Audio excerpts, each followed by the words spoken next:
नमस्कार।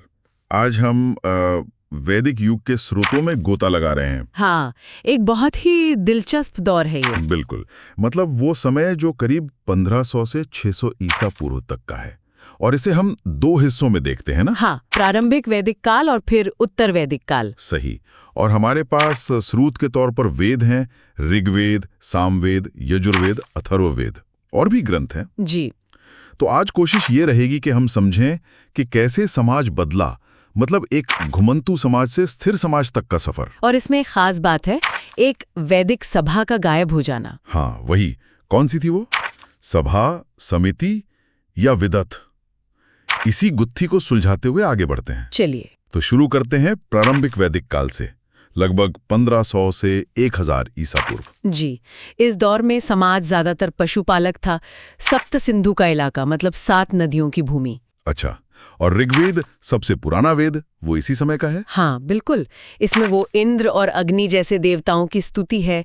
करीब 1028 सूक्त हैं। और वो प्रसिद्ध गायत्री मंत्र? हाँ, वो भी ऋग्वेद के तीसरे मंडल में है। ऋषि विश्वामित्र ने रचा था, सूर्य देवता सावित्री के लिए। अच्छा। और समाज कैसा था? वर्ण व्यवस्था? देखिए, वर्ण व्यवस्था थी, पर वो काम पर आधारित थे। मतलब काफी लचीलापन था उसमें। और महिलाओं की स्थिति सुना है बेहतर थी? हाँ, तुलनात्मक रूप से बेहतर थी। उन्हें पढ़ने लिखने का हक था और वो सभा जैसी बैठकों में भी जा सकती थीं। वाह। और राजा? राजा का चुनाव होता था और उस पर सभा, समिति, विदथ जैसी संस्थाओं का अंकुश रहता था। विदथ, ये नाम पहले भी आया था। ये क्या थी? विदथ शायद सबसे पुरानी संस्था मानी जाती है। इसमें स्त्री पुरुष दोनों होते थे और ये सामाजिक, धार्मिक, सैनिक सब मामलों पर विचार करती थी। तो काफी सामुदायिक भागीदारी थी। बिल्कुल। लेकिन फिर आता है उत्तर वैदिक काल, लगभग 1000 से 600 ईसा पूर्व, और यहाँ तस्वीर बदल जाती है। कैसे? क्या मुख्य बदलाव थे? सबसे बड़ा बदलाव था लोहे का इस्तेमाल। अच्छा, लोहा, जिसे कृष्ण अयस्क या शाम अयस्क कहा गया है। हाँ, बिल्कुल। लोहे के हल और औजार आए तो खेती बढ़ी, खासकर गंगा यमुना के मैदानों में। तो मतलब पशुपालन से ज्यादा ध्यान खेती पर आ गया। हाँ, समाज ज्यादा स्थिर हो गया, कृषि आधारित। लेकिन इसका एक दूसरा पहलू भी था। वो क्या? वर्ण व्यवस्था। वो अब जन्म पर आधारित हो गई और बहुत ज्यादा कठोर।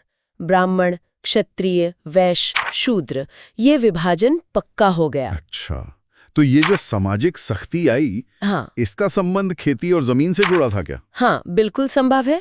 जैसे जैसे खेती और निजी संपत्ति बढ़ी, शायद पितृसत्ता मजबूत हुई। और इसी वजह से महिलाओं की स्थिति गिरी, उन्हें सभा से बाहर कर दिया गया। ऐसा लगता है।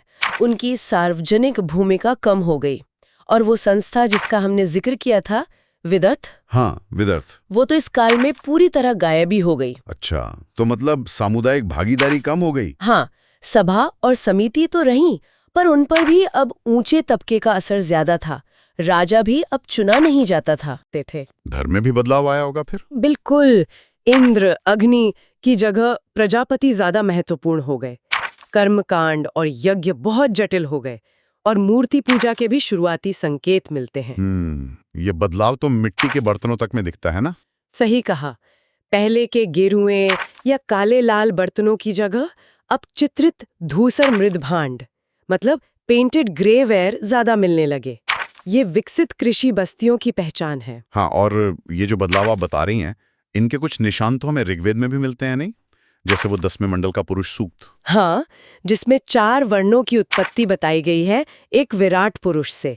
ये बाद की वर्ण व्यवस्था का आधार बना। और वो दशरागी युद्ध 7वें मंडल में। हाँ, रावी नदी यानी परुष्णी के किनारे राजा सुदास और 10 राजाओं के बीच सुदास जीते थे।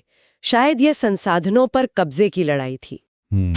दूसरी तरफ इसी दौर में उपनिषदों से ऊंचे विचार भी निकले, जैसे सत्यमेव जयते। हाँ, मुंडक उपनिषद से, और वसुधैव कुटुंबकम, पूरी पृथ्वी एक परिवार है, ये महाउपनिषद से। तो कुल मिलाकर बात यह है कि एक तकनीकी बदलाव, जैसे लोहे का आना और अर्थव्यवस्था का बदलना, मतलब पशुपालन से खेती की तरफ जाना, इसने समाज, राजनीति, धर्म, सब कुछ बदल दिया। हाँ, और संस्थाओं का बनना बिगड़ना, जैसे विदत का गायब होना, ये दिखाता है कि शक्ति का संतुलन कैसे बदला। तो शुरुआती दौर का लचीलापन और सामुदायिक भागीदारी वो धीरे धीरे उत्तर वैदिक काल के केंद्रीकरण और जटिल समाज में बदल गई। बिल्कुल। तो जाते जाते एक सवाल मन में आता है। हाँ। ये जो हजारों साल पुराने ग्रंथ हैं, हाँ। इनमें जो सामाजिक विभाजन या दार्शनिक सोच या रीति रिवाज बताए गए हैं, क्या वो आज भी हमारे समाज और सोच पर असर डालते हैं किसी न किसी रूप में?